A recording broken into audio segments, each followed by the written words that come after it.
الحمد لله رب العالمين والعاقبة للمتقين والصلاة والسلام على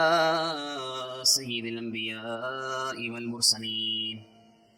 أما بعد فأعوذ بالله من الشيطان الرجيم بسم الله الرحمن الرحيم قال الله تعالى في القرآن المجيد والفرقان الحميد يا أيها الذين آمنوا قوا أنفسكم وأهليكم نارا صدق الله تعالى مولانا العظيم وبلغنا رسوله النبي الأمين الكريم ونحن على ذلك لمن الشاهدين والشاكرين والحمد للہ رب العالمین۔ حمد و صلاۃ کے بعد رب العالمین کا ہم شکر ادا کرتے ہیں کہ اللہ کریم نے ہمیں اپنے گھر میں حاضری کی سعادت بخشی، اور درود و سلام ہو اللہ کے آخری نبی محمد عربی صلی اللہ تعالیٰ علیہ وآلہ وسلم پر، آپ کی آل، آپ کے اصحاب، آپ کے اہل بیت، آپ کے ازواج، صحابہ، تابعین، تبع تابعین پر اللہ کی رحمتیں عنایتیں ہوں، تمام مؤمنین و مؤمنات، مسلمین و مسلمات، اور ہم جتنے حاضر ہیں اور جو ہمارے جتنے رشتہ دار دنیا سے چلے گئے، اللہ تعالیٰ سب پر خاص رحمت نازل فرمائے۔ آج 24 نومبر سن 2023، 9 جمادی الاول 1445 سے ہجری۔ قرآن کریم میں اللہ رب العالمین نے ارشاد فرمایا یا ایھا الذین آمنوا قوا انفسکم واہلیکم نارا، اے ایمان والو، خود کو بھی اور اپنے گھر والوں کو بھی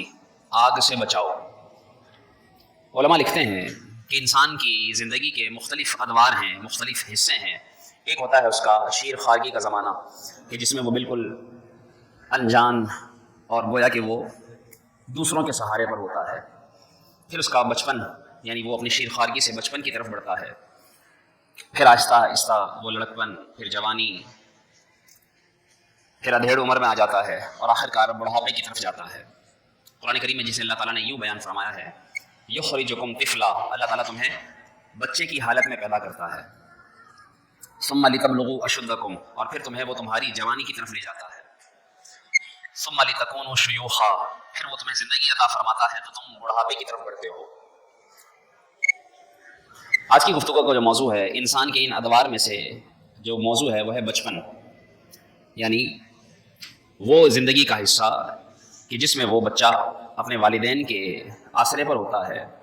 اور بچوں کا جو بچپن کا حصہ زندگی ہے جسے وہ والدین کے سہارے گزارتا ہے، اس کے متعلق دین اسلام کے کیا احکامات ہیں، علماء نے تفصیل سے بیان کیے ہیں۔ اور چونکہ یہ ہمارا ایسا امر ہے کہ جس کے متعلق ہر ایک کو آگاہی کی ضرورت ہے، اس کے متعلق بھی بہت سے لوگ غفلت کا شکار ہیں،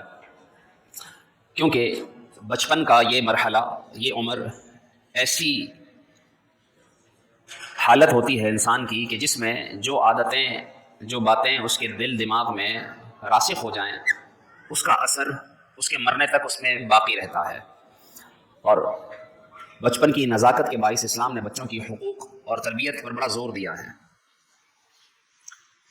پچھلے جمعۃ المبارک جیسا کہ 7 ایسے موقع ذکر کیے گئے تھے کہ جس کے متعلق رسول اللہ صلی اللہ علیہ وسلم نے فرمایا وہ ہم میں سے نہیں، ایسے ہی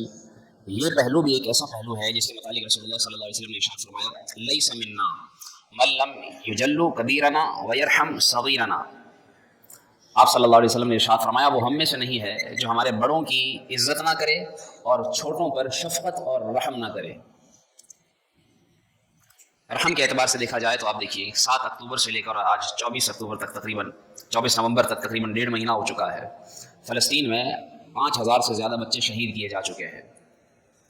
ان اسرائیلی درندوں کا تعلق براہ راست اس حدیث سے بنتا ہے کہ وہ ہم میں سے نہیں ہیں، کہ وہ بچوں پر بھی رحم نہیں کرتے۔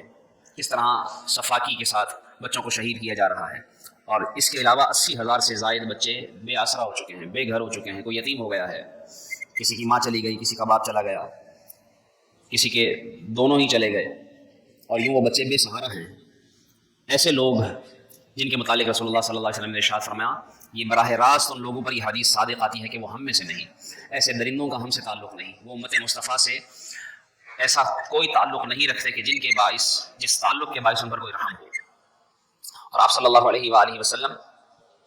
خود بھی بچوں پر شفقت، بچوں پر رحمت، بچوں کے ساتھ اچھا سلوک، بچوں کے ساتھ پیار محبت کا درس دیا کرتے، بلکہ خود آپ صلی اللہ علیہ وسلم نے کر کے دکھایا۔ صحابی فرماتے ہیں ایک بار ظہر یا فجر کی نماز کے بعد، اگر فجر کی نماز کی بات کی بات ہے تو پھر تو ہمارے لیے بہت زیادہ ایک طرح سے اور سوچنے کی بات ہے، کیا کہ آپ صلی اللہ علیہ وسلم جب فجر کے بعد نکلے تو کچھ بچے ملے، آج فجر کے بعد باہر نکلے تو کوئی نظر نہیں آتا، سب اپنے گھروں میں سوئے رہتے ہیں۔ رسول اللہ صلی اللہ علیہ وسلم کے دور کا دیکھیے کیسا پیارا یہ وقت ہے کہ فجر کی نماز کے بعد بھی بچے حضور علیہ الصلوۃ والسلام کو راستے میں ملتے تھے۔ کیا مطلب؟ وہ صبح جلدی اٹھتے تھے، اور صبح جلدی اٹھ کر آج بچے اٹھتے ہیں، والدین بچوں کو اٹھاتے ہیں نماز کے لیے نہیں، ہاں اٹھاتے ہیں اسکول پہنچانے کے لیے، لیکن افسوس یہ کہ نہ خود والدین نماز پڑھتے ہیں اور نہ اپنے بچوں کو نماز پڑھاتے ہیں، اور اگر کہہ بھی دیں کسی نماز کے لیے تو فجر کی کم از کم جو ہے وہ ہمت نہیں کرتے کہ ہم اپنے بچوں کو فجر کی نماز کی عادت ڈالیں۔ اور بچوں کی تربیت میں یہ بھی شامل ہے کہ بچوں کو والدین ابتدا سے ہی نماز کی عادت ڈالنا شروع کریں۔ آپ صلی اللہ علیہ وسلم جب نکلے اور فجر کے بعد کچھ بچے ملے آپ کو، تو آپ صلی اللہ علیہ وسلم نے کیا کیا؟ فجعل یمسح خدی احدهم واحدا واحدا، آپ صلی اللہ علیہ وسلم نے ایک ایک بچے کو پیار سے اس کے ساتھ مل کر اس کے گال پر پیار سے ہاتھ پھیرا، اور صحابی فرماتے ہیں میں بھی ساتھ تھا تو میں نے دیکھا، اور فرماتے ہیں کہ میں بھی اس وقت چھوٹا تھا تو آپ صلی اللہ علیہ وسلم نے مجھے بھی شفقت کے ساتھ پیار کیا، اور فرماتے ہیں میں نے رسول اللہ صلی اللہ علیہ وسلم کے ہاتھوں کی ٹھنڈک اور ایسی خوشبو محسوس کی، ایسے لگ رہا تھا میرے پیارے مصطفیٰ نے ابھی کسی عطر دان سے اپنا ہاتھ باہر نکالا ہے، ایسی خوشبو حضور علیہ السلام کے ہاتھوں میں۔ یہ ہے آپ صلی اللہ علیہ وسلم کا بچوں سے پیار، بچوں کے ساتھ شفقت، بچوں کے ساتھ محبت کا انداز۔ آج بچپن میں بچوں کے ساتھ ڈانٹ ڈپٹ کی جاتی ہے، بچوں کو غصہ کیا جاتا ہے، بچوں کو مارا جاتا ہے۔ آپ صلی اللہ علیہ وسلم بچوں سے یوں شفقت فرماتے ہیں۔ ایک تو آپ صلی اللہ علیہ وسلم کی سنت میں یہ ہے کہ آپ صلی اللہ علیہ وسلم بچوں کو اپنے ہاتھ سے گھٹی دیا کرتے تھے، جسے ہمارے ہاں تحنیک کہتے ہیں۔ علماء لکھتے ہیں کہ تحنیک یہ ہے کہ کوئی بزرگ نیک آدمی اپنے منہ سے کھجور چبا کر اس کا بالکل اس کو مائع کی طرح باریک کرنے کے بعد اپنی انگلی سے بچے کے تالوں پر تھوڑا سا لگا دے، اور پھر اس کا اثر اس بچے کے اندر یوں آتا ہے کہ اگر وہ آدمی نیک ہو گھٹی دینے والا تو اس کی نیکی کا اثر اس بچے میں شامل ہو جاتا ہے۔ اس کی پہلی غذا کا اثر یہ رہتا ہے کہ گھٹی دینے والا اگر نیک ہوتا ہے تو اللہ تعالیٰ اس بچے کی عادتوں میں بھی نیکی شامل فرما دیتا ہے۔ تو یہ بھی سنت ہے، یہ بھی بچوں سے پیار ہے، اور لوگ بھی یہ پسند کیا کرتے تھے کہ پیارے آقا صلی اللہ علیہ وسلم کے لعاب سے منہ سے لگا ہوا جوٹا اپنے بچوں کو کھلایا جائے۔ آج کل جو ہے وہ شہد چکایا جاتا ہے، علماء لکھتے ہیں کہ شہد نہیں چڑھانا چاہیے گھٹی کے طور پر، پہلی غذا کھجور، اور وہ بھی بالکل مائع کی طرح چبائی ہوئی۔ تو یہ آپ صلی اللہ علیہ وسلم کی سنت۔ آپ صلی اللہ علیہ وسلم بچوں کو اذان سناتے، آپ صلی اللہ علیہ وسلم بچوں کو چومتے، پیارے آقا صلی اللہ علیہ وسلم بچوں کے ساتھ کھیلتے، یہ سنت مصطفیٰ ہے۔ آپ علیہ الصلوۃ والسلام بچوں کو انعام دیتے، کوئی نیا پھل آتا تو بچوں سے پہل فرماتے، آپ کی بارگاہ میں بچے بڑے ہوتے تو آپ صلی اللہ علیہ وسلم پہلے وہ پھل بچوں کو عطا فرماتے۔ کیسی شفقت ہے حضور علیہ السلام کی بچوں کے ساتھ، اور حضور علیہ الصلوۃ والسلام بچوں کو دعائیں دیا کرتے تھے۔ آج لوگ بچوں کو گالیاں دیتے ہیں، بچوں کو دھتکارتے ہیں، بچے کچھ مانگ لیں تو ان کو پیچھے ہٹاتے ہیں کہ نہیں پہلے بڑوں کو دیں گے۔ نہیں، آپ صلی اللہ علیہ وسلم کی سنت یہ ہے کہ آپ بچوں کے ساتھ پہل فرمایا کرتے تھے۔ اولاد کے حقوق اور تربیت بھی اسی میں شامل ہیں۔ یقیناً اولاد بہت بڑی نعمت ہے اور یہ آزمائش تو ہے ہی، لیکن اگر اس کی اچھی تربیت کی جائے، ان کے بچپن میں ان کے حقوق کا خیال رکھا جائے اور ان کی اچھی تربیت کر دی جائے تو یہی بچے دنیا میں تو آزمائش ہوتے ہیں، لیکن یاد رکھیے یہ بچے اچھے، اگر ان کی تربیت اچھے طرز پر اچھے خطوط پر کر دی جائے تو یہ بچے آخرت میں نجات کا ذریعہ بن جاتے ہیں۔ یہ بچے خوشی کا بھی سبب ہوتے ہیں اور غم کا بھی، لیکن یاد رکھیے یہی وہ بچے ہیں کہ جو ہماری زندگیوں کا دراصل سبب ہیں۔ والدین جیتے ہی ان کے لیے ہیں، کماتے ان کے لیے ہیں، ساری زندگی گزارتے ان کے لیے ہیں۔ ان کی زندگی میں سب سے زیادہ عزیز اگر کوئی ہوتا ہے تو وہ ان کی اولاد ہوتی ہے، اور اولاد سے بھی اگر انسان پیار کرتا ہے تو اس کے بڑے ہونے کے بعد، اس کے بوڑھے ہونے کے بعد وہ بچوں والا ہو جائے اس کے بعد تو ہوتا ہی ہے، لیکن جتنا پیار بچپن میں اس سے کرتے ہیں اور کسی دور میں اولاد سے نہیں کیا جاتا۔ اور یہی وہ عالم ہوتا ہے کہ جس میں والدین اپنے بچوں کی اچھی تربیت کریں۔ اس لیے قرآن کریم میں اللہ تعالیٰ نے فرمایا اپنے آپ کو اور اپنے گھر والوں کو آگ سے بچاؤ، اور یہ آگ سے بچانا اس کی اچھی تربیت، اس کا دنیاوی تحفہ تو ہے ہی، جو کہ دنیا کا تحفہ وقتی ہوتا ہے، وقتی دنیا ختم، یہ وقتی تحفے ختم ہو جائیں گے، لیکن آخرت کا جو تحفہ انسان اپنی اولاد کو دیتا ہے وہ اچھا ادب ہے۔ کیوں؟ آپ صلی اللہ علیہ وسلم نے ارشاد فرمایا ما نحل والد ولدا من نحل افضل من ادب حسن، کسی باپ کا اپنی اولاد کے لیے اس سے اچھا، اس سے افضل تحفہ نہیں ہو سکتا کہ باپ اپنے بچے کو ادب سکھائے۔ سب اچھا ادب سکھانا، یہ تمام تحفوں سے اپنی اولاد کو دینے والا جو والد تحفہ دیتا ہے اس کو اچھا ادب سکھانا، یہ اس کا سب سے بڑا تحفہ ہوتا ہے۔ اور آج ماں باپ اپنی اولاد کو صرف نہیں سکھاتے اور ادب ہی نہیں سکھاتے، چھوٹے بڑے کی کوئی تمیز نہیں، کھانے کے آداب کا نہیں پتہ، کسی کے گھر میں آنے جانے کے آداب کا نہیں پتہ، استاد کا کیا ادب ہے نہیں معلوم ہوتا، والدین نہیں سکھاتے، اور یہ سکھانا والدین پر ضروری ہے۔ علماء نے لکھا کہ جہنم سے بچانے کا کیا طریقہ ہے کہ اپنی اولاد کو نیکی کا شوق دلائیں، انہیں بری باتوں سے روکیں اور انہیں دین کا علم دے کر ان کی صحیح خطوط پر تربیت کی جائے۔ قرآن کریم میں جس طرح اللہ تعالیٰ نے ان ارشادات کو بیان فرمایا، رسول اللہ صلی اللہ علیہ وسلم نے فرمایا ان اللہ سائل کل راع عما استرعاہ احفظ ام ضیع حتی یسأل الرجل عن اہل بیتہ،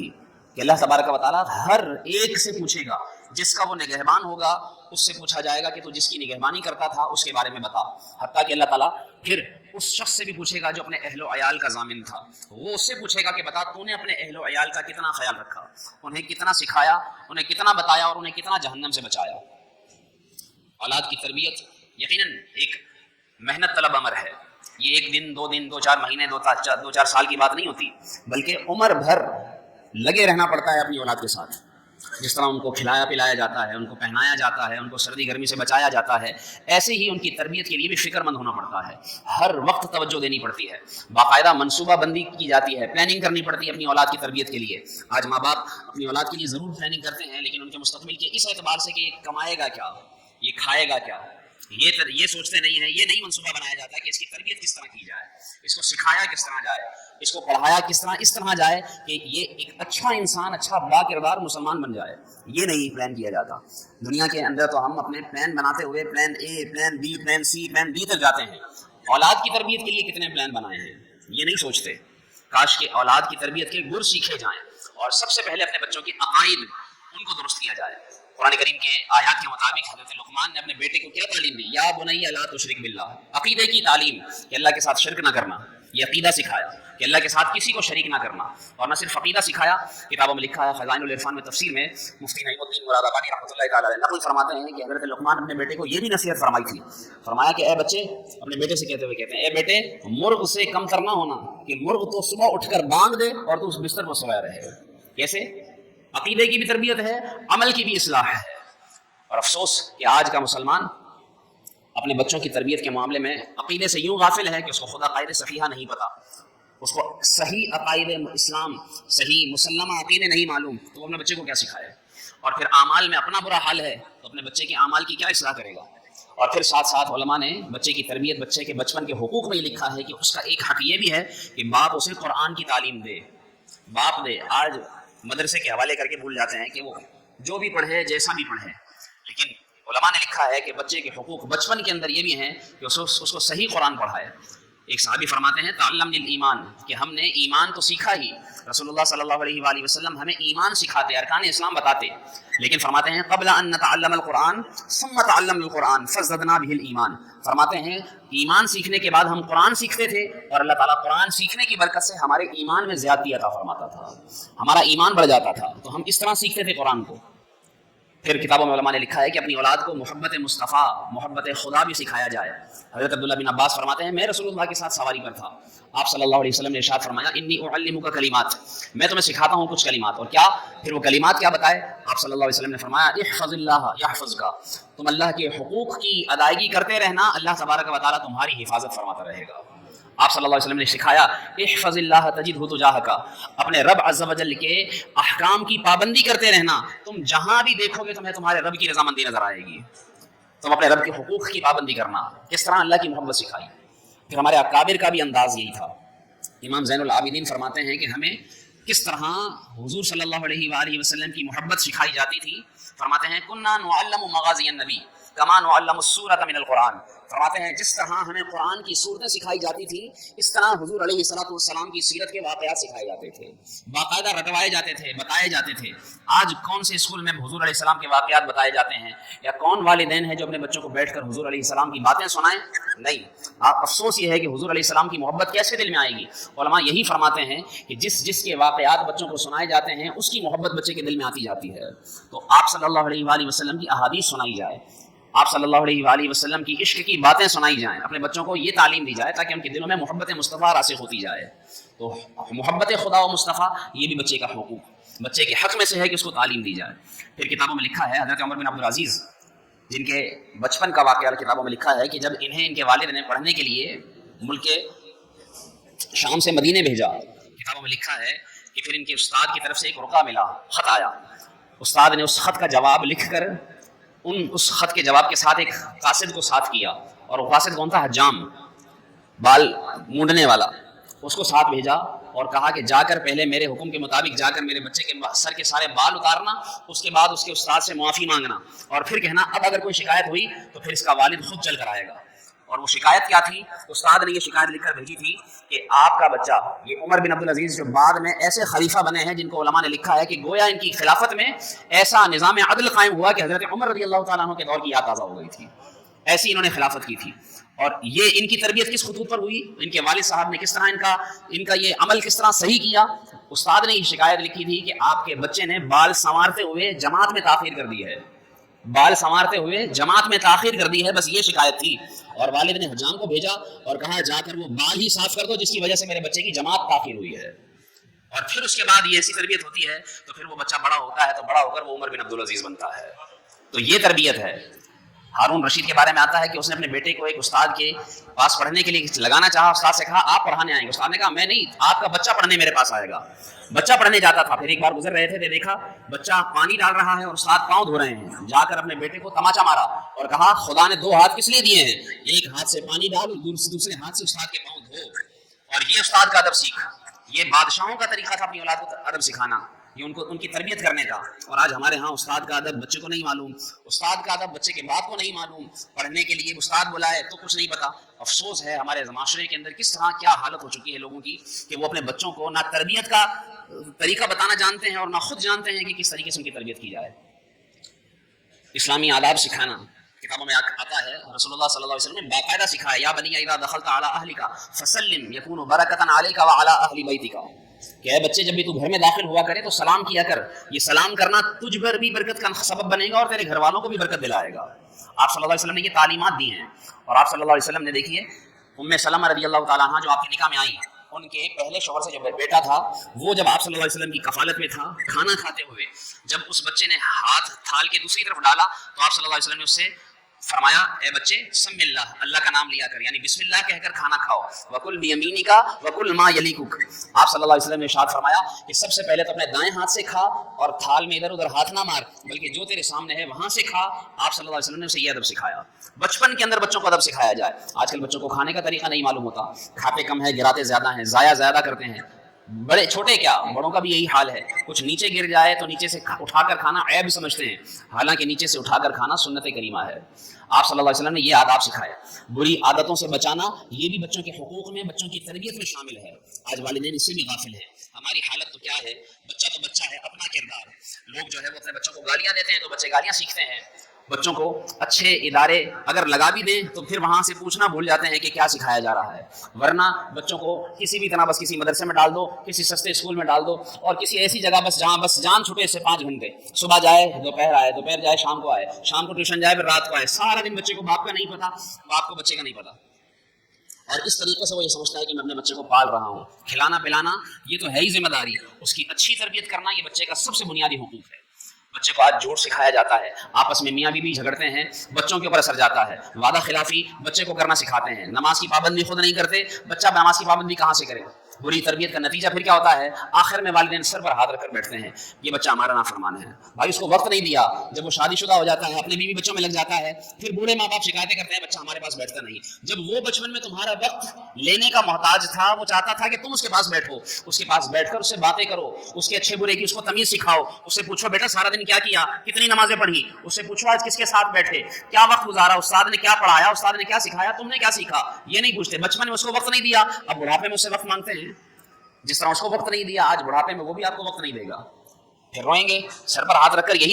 یہی آخرکار یہی نتیجہ ہوگا۔ اس لیے اپنے بچوں کے لیے دعائیں کیا کریں۔ قرآن کریم میں دیکھیے ہر نماز کے بعد آخر میں رب اجعلنی مقیم الصلاۃ ومن ذریتی ربنا وتقبل دعاء، اپنی اولاد کے لیے دعا سکھائی گئی ہے، ربنا هب لنا من ازواجنا وذریاتنا، یا اللہ میری اولاد کو، میرے اہل و عیال کو میرے حوالے فرما دے، انہیں میری آنکھوں کی ٹھنڈک بنا دے، یہ دعائیں کیجیے، اور ان پر اپنے حقوق جتانے کی بجائے پہلے ان کے وہ حقوق جو آپ پر لازم ہیں وہ ادا کیجیے،